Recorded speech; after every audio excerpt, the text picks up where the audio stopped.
തമിഴ്നാട്ടിൽ നിന്ന് വരുന്ന പുതിയ വാർത്തകൾ പറയുന്നത് ADMK വിജയ് വിഴുങ്ങുന്നു എന്ന് തന്നെയാണ്. DMK അപേക്ഷിച്ച് അല്പം മൃദുവായ ദ്രാവിഡവാദം ഉന്നയിച്ച് തുടർന്നിരുന്ന ADMKയുടെ അതേ രാഷ്ട്രീയ ലൈനിലാണ് നിലവിൽ വിജയുടെ തമിഴക വെற்றிക്കഴകം അഥവാ TVK പാർട്ടി സഞ്ചരിക്കുന്നത്. 2026 നിയമസഭാ തെരഞ്ഞെടുപ്പിൽ വൻ അട്ടിമറി വിജയം നേടി അധികാരം പിടിച്ചെടുത്തതിന് പിന്നാലെ അണ്ണാ DMK പാർട്ടിക്കുള്ളിൽ വലിയ തിരിച്ചടിയാണ് സംഭവിക്കുന്നത്. ADMKക്ക് നിലവിൽ ഒരു കൾട്ട് ലീഡർ ഇല്ല.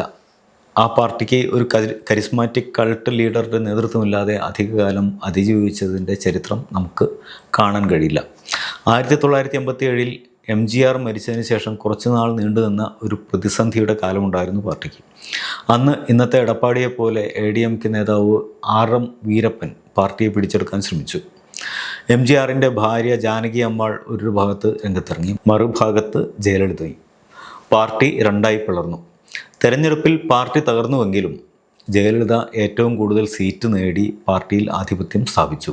27 സീറ്റിലാണ് ജയലളിത ജയിച്ചത്. ജാനകി വിഭാഗത്തിന് വെറും 2 സീറ്റ് മാത്രം ലഭിച്ചു.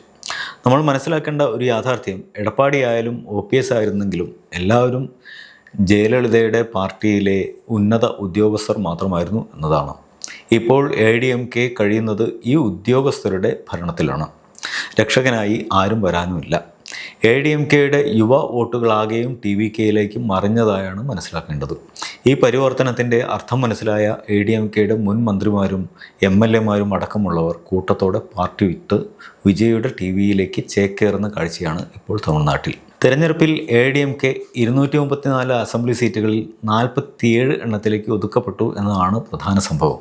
തമിഴ്നാട്ടിലെ രണ്ടാമത്തെ പ്രധാന ശക്തി എന്ന പദവി പോലും നഷ്ടമായ സ്ഥിതിയായി.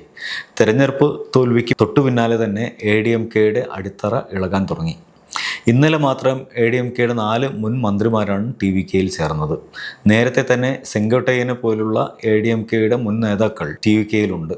MC സമ്പത്ത്, Kadambur C Raju, Udumalai K Radhakrishnan, NR ശിവപതി എന്നീ വലിയ ADMK നേതാക്കൾ ഇപ്പോൾ TVKയിലേക്ക് എത്തിയിരിക്കുന്നു. ഇവർക്കൊപ്പം 10ലധികം മുൻ MLAമാരും ജില്ലാ സെക്രട്ടറിമാരും TVK ആസ്ഥാനത്തെത്തി അംഗത്വം കൊടുത്തു. തെരഞ്ഞെടുപ്പ് കഴിഞ്ഞയുടൻ തന്നെ ജയിച്ച 4 ADMK MLAമാർ തങ്ങളുടെ സ്ഥാനം രാജിവെച്ച് വിജയുടെ പാർട്ടിയിലേക്ക് ചേക്കേറിയിരുന്നു.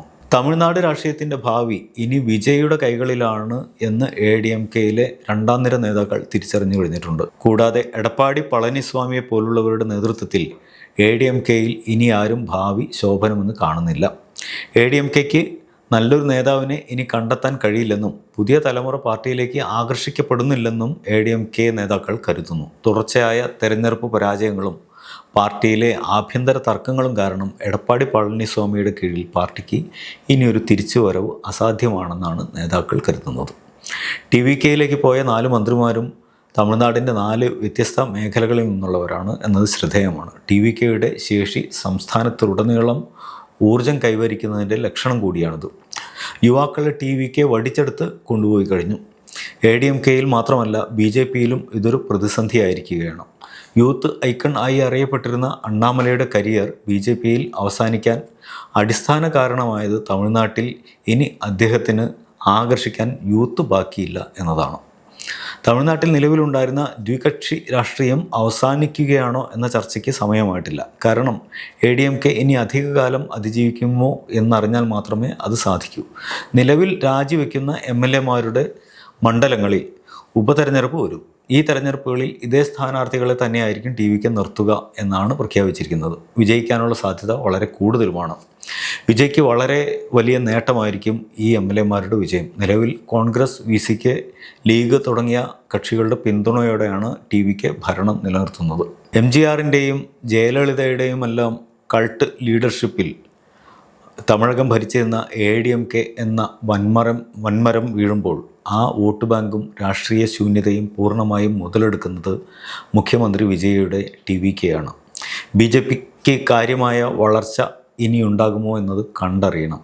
നിലവിലെ സ്ഥിതിഗതികൾ വെച്ച് നോക്കിയാൽ തമിഴ്നാട്ടിൽ ദ്വികക്ഷി രാഷ്ട്രീയം തുടരുമെന്നാണ് കാണേണ്ടത്.